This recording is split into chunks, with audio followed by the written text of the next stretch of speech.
Hello students, आज के video में हम डिस्कस करेंगे एज से रिलेटेड वर्ड प्रॉब्लम्स। तो आज जो हम प्रॉब्लम डिस्कस कर रहे हैं वो है NCERT एक्सरसाइज 3.3 में क्वेश्चन नंबर 3 का 6th part.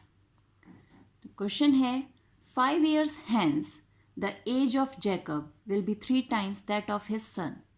5 years ago Jacob's age was 7 times that of his son. What are their present ages? कि 5 साल बाद जैकब की एज उसके बेटे की एज की 3 टाइम्स होगी और 5 साल पहले जैकब की एज उस समय जो उसके बेटे की एज थी उसकी 7 टाइम्स थी। What are their present ages? उनकी अब एट प्रेजेंट क्या एज है, यानी उनकी वर्तमान आयु क्या है। तो स्टार्ट करते हैं। हमें उनकी प्रेजेंट एजेस निकालनी है। तो प्रेजेंट एजेस ही जो हैं जैकब और उसके सन की, वो ही हम एक्स और वाई ले लेंगे।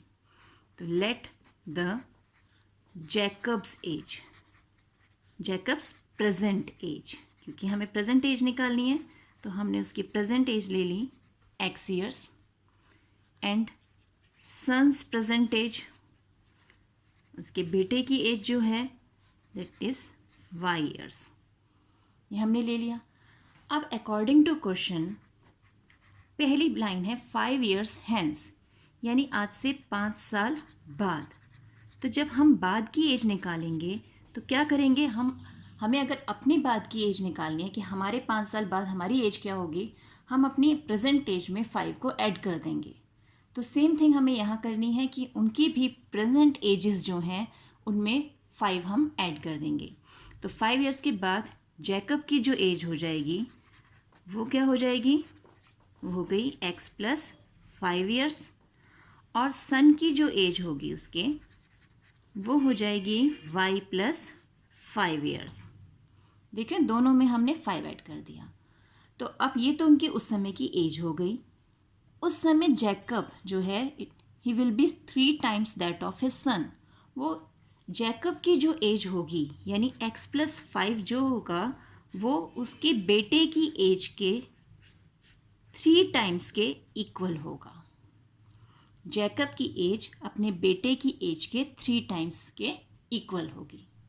तो अब हम यहाँ से सॉल्व करें तो हमें क्या मिलेगा, x प्लस 5 3y प्लस 15, और x y को यहाँ लाए तो माइनस 3y, और 5 वहाँ गया तो माइनस का बन के, तो हमारे पास क्या आ जाएगा, x minus 3y is equal to 15 minus 5 is 10। यानी हमारे पास ये फर्स्ट इक्वेशन हमें हमारी मिल गई। सिमिलरली अब हम सेकंड कंडीशन पे जाते हैं। सेकंड कंडीशन क्या है, 5 years अगो। अब हमें 5 साल पहले जाना है।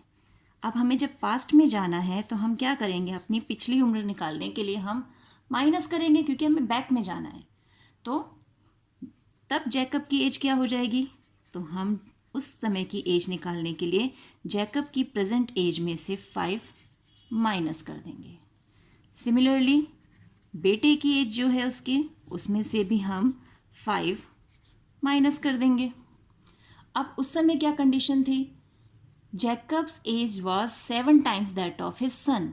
जैकब की जो एज उस समय थी यानी x माइनस 5 जो था वो उसके बेटे की एज का 7 टाइम्स था, 7 टाइम्स के इक्वल था। अब हम इसे सॉल्व करेंगे। x minus 5 is equal to 7y minus 35। अब 5 इधर गया, 7y यहाँ आया, तो x माइनस 7y माइनस 35, और 5 प्लस का बन के गया तो हमें यहाँ पे मिल गया माइनस 30। तो ये आ गई हमारी इक्वेशन 2। तो इस ढंग से हमें दो कंडीशंस दी गई हैं, उन दोनों कंडीशंस से हमें 2 इक्वेशंस मिल गई। अब इन इक्वेशंस को हम सॉल्व करके x और y की वैल्यू निकालेंगे। अब हमारे पास ये जो 2 इक्वेशंस हैं, इन इक्वेशंस को हमें सब्स्टिट्यूशन मेथड से सॉल्व करना है क्योंकि क्वेश्चन में स्पेसिफाई किया हुआ है। अगर क्वेश्चन में स्पेसिफाई नहीं करते तो हम इसे सीधे सीधे एलिमिनेशन मेथड से भी सॉल्व कर सकते थे। तो हम इसे सब्स्टिट्यूशन मेथड से ही सॉल्व करते हैं। हम इक्वेशन 1 में से x की वैल्यू ले लेते हैं। तो फ्रॉम इक्वेशन 1 x क्या हो जाएगा, 3y वहाँ प्लस का गया तो 10 प्लस 3y। अब put x is equal to 10 plus 3y in equation किस में पुट करेंगे हम 2 में। तो अब x की जगह हमें क्या रखना है 10 प्लस 3y। तो 10 प्लस 3y 7y माइनस का यही और माइनस 30। तो 3y और माइनस 7y ये तो हो गया माइनस 4y और ये 10 यहाँ माइनस का बन के गया minus 30 minus 10।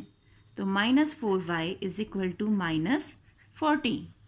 Minus minus cancel, y की वैल्यू आ गई 40 upon 4 that is y is equal to 10 years. तो y हमने एज ली थी जैकब के सन की। जैकब सन जो है उसकी प्रेजेंट एज क्या है 10 ईयर्स। अब हमें जैकब की एज चाहिए यानी x चाहिए। तो x के लिए हम ये इक्वेशन यूज़ करेंगे। तो x is equal to 10 plus 3y, x is equal to 10 plus 3y की जगह हम y की वैल्यू पुट कर देते हैं। तो x is equal to 10 plus 30, x is equal to 40 years. तो आंसर आ जाएगा जैकब्स प्रेजेंट एज इज, कितनी है जैकब की प्रेजेंट एज? जैकब की प्रेजेंट एज हो जाएगी हमारी 40 ईयर्स।